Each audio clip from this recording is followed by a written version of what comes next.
Hello, I'm Mario Toneguzzi, managing editor of Canada's podcast, taking care of business today with Peter Menzies, who is a senior fellow at the Macdonald-Laurier Institute, former newspaper executive, and past vice chair of the CRTC. Thanks for joining us today, Peter. Hey, Mario, thanks for having me. Thanks for your interest.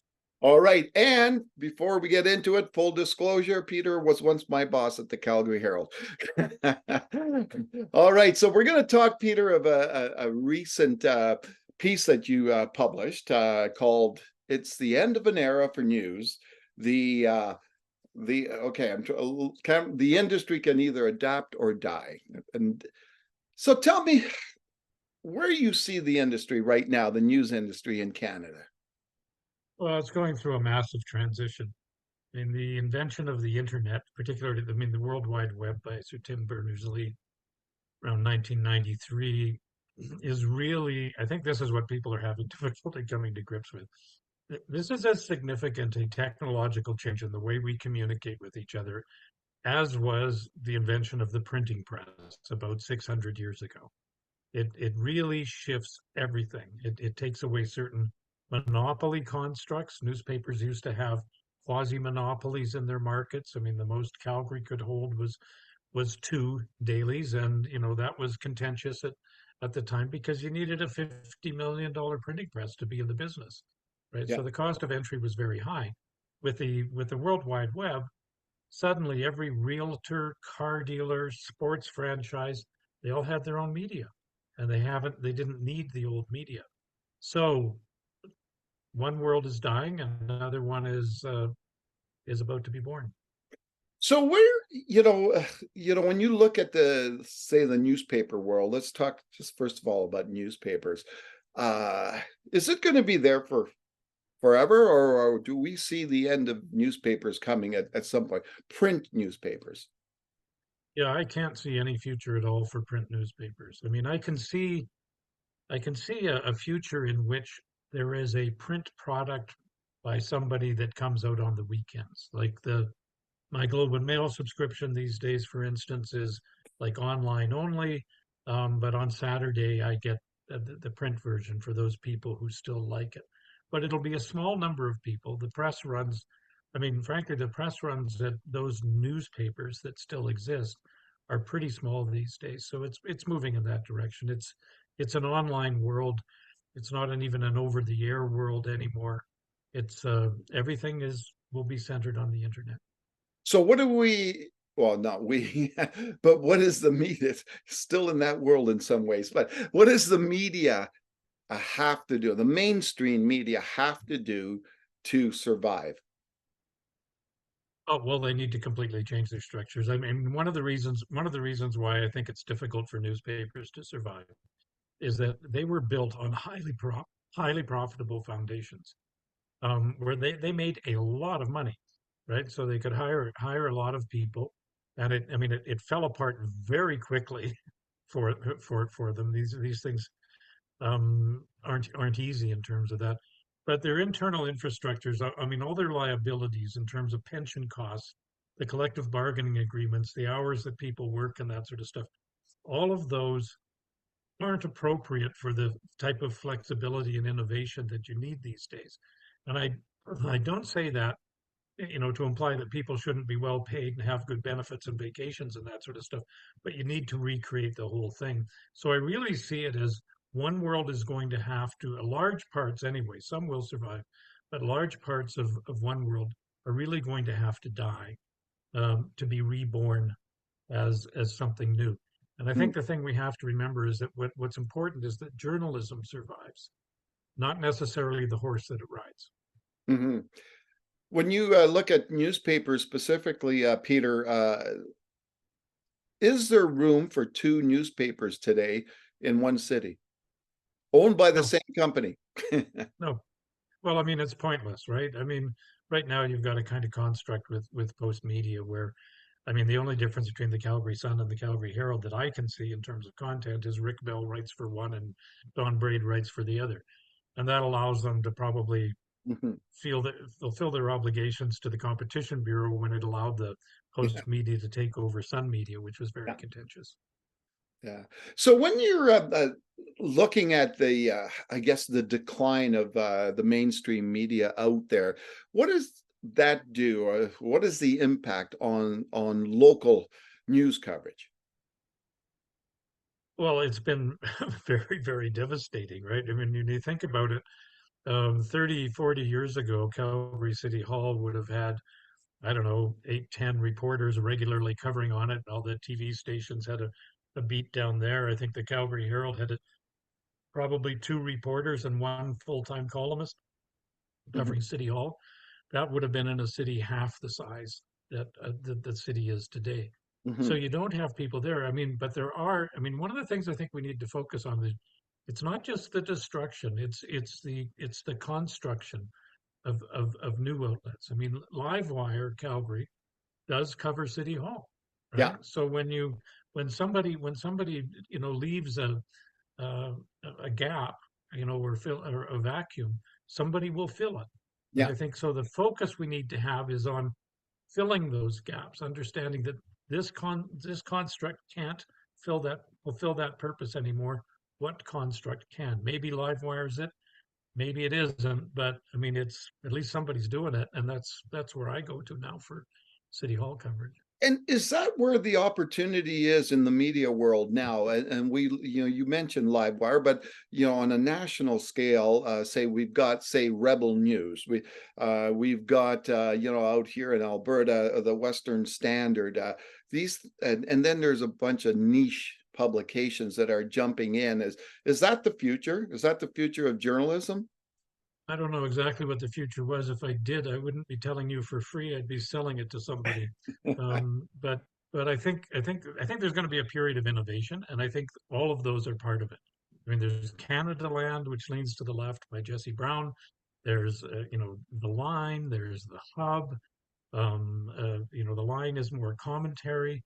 There's the Hub, which is focused on public policy. There's the Logic. There's Western Standard. There's all kinds of. There's actually, everybody talks about all the newspapers that have died. There's like 200 startups, innovators, and that sort of stuff. There's the Narwhal, which focuses on environmental issues, right? Yeah. It's for the environmental crowd. I think so. There's lots of niches being filled, and with some success. And maybe that is what the future looks like. Maybe instead of having one aggregator of today's news, I'm going to have to live in a world where I'm getting 3 or 4, I'm going to narrow it down to my 3 or 4 favorites, and I get some news. I think the risk there is that we all end up living in a world where we're just getting our own opinions reinforced Yeah. and not being exposed to other new ideas. Yeah. Now, Peter, switching gears a little bit, but I want to get your thoughts on CBC. Now, CBC is under quite a lot of attack in recent years. A lot of campaigns out there to defund the CBC. Where do you think that entity is headed? For change, I think it's inevitable. I mean, the even the current Liberal government, Minister Pascal Saint announced the other day she's going to have a panel looking into the CBC. There's a lot of pressure. There always was from broadcasters, but now it is from people in the old print industry, or the text industry, I guess we can call them, saying CBC needs to get out of the advertising business. It's the biggest competitor for online advertising right now, which is more and more scarce as the big tech companies create better and better methods of advertising, Hmm. and that sort of stuff. So, in my view, nothing can be fixed. We can't really have a good, safe, secure future for journalism in Canada until we deal with the issue of the CBC. You can't you. I mean, imagine the real estate industry or the furniture industry or any other industry in which one large player is getting a $1 billion plus subsidy from the government, Yeah. right? Nobody'd be able to compete with that. Yeah. I mean, you just can't, especially as the world's all going online and that sort of stuff. So you got to figure that out. You could have the subsidy, but you can't be subsidizing a commercial competitor. I mean, I think there's a role for a public broadcaster in a country this size. I have no problem with that. But what we have right now with the CBC is that it's a public broadcaster and it's a publicly funded commercial news and entertainment operation. It is not a public broadcaster. So if we get it back to being a purely public broadcaster, we might have a chance. Now, one of the issues, obviously, with CBC and other mainstream media over the years has been the issue of independence, bias, especially the bias part of it. You see so many people upset about the bias in the mainstream media today, and that's why they're turning to the Rebel News and the Western standards of the world. Is it worse today than it was, say, when we were hanging around newsrooms? Yeah, I think part of that is that there isn't as much self-correction as there used to be in the newsroom. I mean, I mean, I think it's generally conceded that newsrooms, most journalists in most newsrooms, I mean, they all have arts degrees, right? I mean, the general trend is that they will lean to the left of center, right? Yeah. There's nothing wrong with that.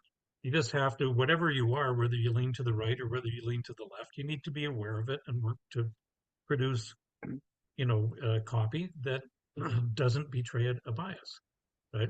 In the old newsroom where you had a blend of people, there might be some guy who'd take a look at a piece of copy, Menzies filed, and sort of go, "No, come on, Menzies, you can't say that, right? You got to get somebody else doing this. You're going way over you're going too far with that sort of stuff." The problem with these niche ones is that everybody in the newsroom maybe thinks along the same lines. If you're a right-wing news organization, everybody's kind of agreeing with each other. If you're left-wing, everybody's kind of agreeing with each other, and there isn't somebody there to raise their hand the way Joe Velovitsky used to do and say, "No, this is not right." And people would look at it and say, "He's got a point." Yeah, exactly. Yeah. What about the online legislation? I wanted to ask you that before we leave today. What impact is that having out there? The Online News Act? Yeah, Yeah, that's been really devastatingly bad. It is the most horrible of horrible legislation that you can imagine, right? So at the end of the day, they've managed to squeeze $100 million out of Google, which is, I don't know, I've seen estimates that they were already spending 50 million. I don't think it's that high, but it was probably at least 25, right? So all you've got is about $75 million of incremental revenue. Put that in context. I mean, the Calgary Sun and the Calgary Herald together 25 years ago probably brought in about $220 million a year in revenue, right?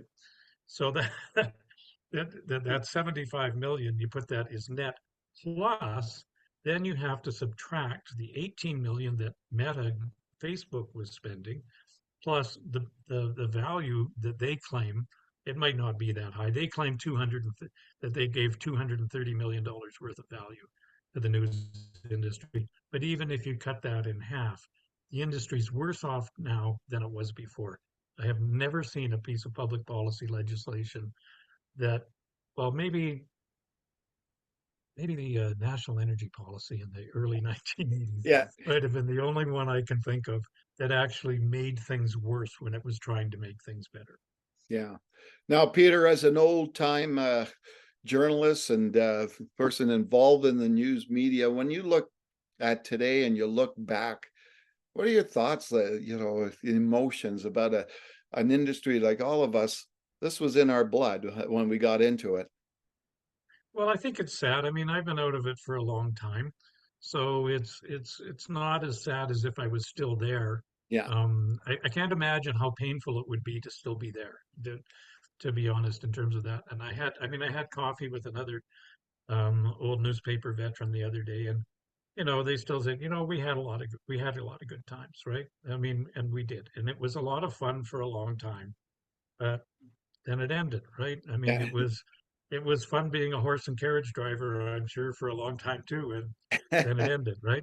I don't think any of us could have imagined. I remember when I went into the business, I thought, well, every town has a newspaper. There'll always be a newspaper, right?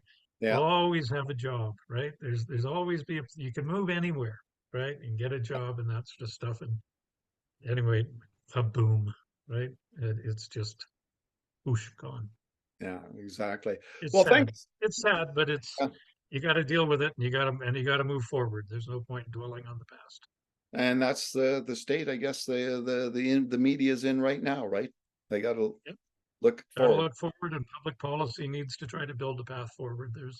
We don't have time. We don't have time. I mean, you and I and some other old hacks can get together from time to time and reminisce and use it that. But as an industry and as a business, we don't have time for that. People have to move forward and get it done. All right, super. Thanks, Peter, for joining us today. Thanks so much, Mario. And you were a model employee, by the way. Oh, thank you. All right, that was Peter Menzies, Senior Fellow at the Macdonald-Laurier Institute, a former newspaper executive and past Vice Chair of CRTC. I'm Mario Toneguzzi, Managing Editor of Canada's podcast, Taking Care of Business. Thanks for joining us today.